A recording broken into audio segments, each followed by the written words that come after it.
Can you first tell me your first and last name and tell me what your role is here at the school? Sure. Lisa Seldomridge. I am the chair of the nursing department here at Salisbury University. Great. Can you tell me about this grant that you guys just received? Certainly. So this is a continuation of a program that we had previously. It's called the Eastern Shore Faculty Academy and Mentoring Initiative, which was originally a 3-year program. Very, very successful. We extended it 1 more year. We're just finishing our 4th year, and the funding organization was so pleased with our work that they asked us to write a continuation grant for another 5 years.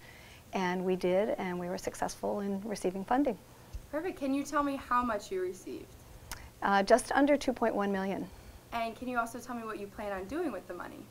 Well, we're going to continue the work of the original project, and so what that means is running training academies for expert nurses who want to become part-time clinical teachers, and they come and participate in this 30-hour program, complete some activities at our simulation center, and engage in a mentoring program, and then ultimately enter our database for potential part-time faculty, and hopefully we'll take a teaching assignment with us if we need them, or we'll take a teaching assignment with one of our clinical partners. And that's Warwick Community College and Chesapeake College, as well as some of the area hospitals, Atlantic General, Peninsula Regional, and University of Maryland at Shore Health System. And I had read that this is one of the largest grants that the nursing program has received. Can you tell me a little bit about that and just how this grant feels to you guys? It feels great. It feels terrific to have been invited to continue our program, and then secondly to be funded, at this level.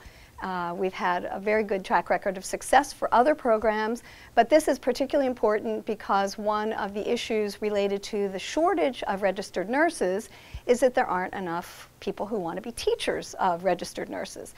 So that was really the brainchild behind doing this particular grant. The other is that we were particularly interested in increasing the diversity of the teaching workforce, away from predominantly Caucasian women to increasing the number of people from underrepresented groups and men. And when you guys you said this is kind of like a continuation of the program, was it hard when you guys first started, before this continuation, the first grant? It really wasn't hard because we had terrific partnerships and we have had many, many applicants for the program, and we weren't always able to accommodate all the applicants. So it was clearly filling a need, and I work with a wonderful group of faculty here and also with our partner organizations. So of course there's always work in starting things up, but I have a great team, and so actually it's pretty easy. And can you tell me a little bit about the background of the nursing program at Salisbury University?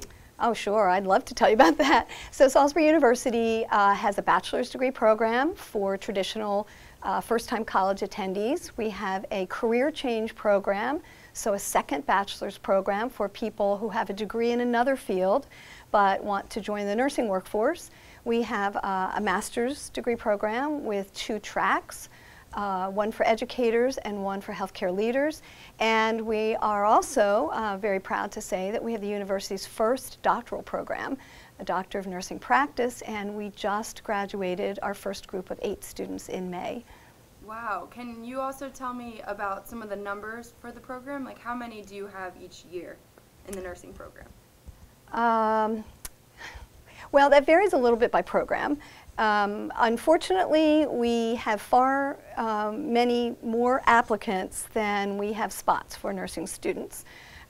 We typically take in a total of about 100 undergraduate students, but that is a blend of first-degree students and second-degree students. We take about 2/3 of those are in our first-degree traditional program, and the other third would be in our second-degree program. The master's and doctoral programs, of course, are a little bit smaller because people who are interested in that kind of study, it's a smaller number of applicants. But the Doctor of Nursing Practice program is very, very popular, and we actually are turning away students from that program. Our aim is to have about 30 students a year, and we have that and then some. Wow, and I was looking at the Facebook page for the student nurses at Salisbury, and I saw that many of them already had jobs. Do you guys have a pretty good success rate? Oh, absolutely. I mean, right now there's, terrible shortages in terms of having enough registered nurses, and so that's one of the things. Of course, our students at graduation either have jobs or have multiple offers from which to choose. So, yeah, they're very fortunate. And then my last question, I understand this grant lasts for 5 years. Right. Is this something you plan to try to continue to get in the future, or any more grants? Well, anybody who knows me knows I'm always looking for a grant opportunity that's consistent with our department strategic plan, the school's strategic plan, and the university's strategic plan. Of course, we would love to have this program continue into the future, whether there's grant funding or there isn't. Because, as I said, I think it's clearly filling a need.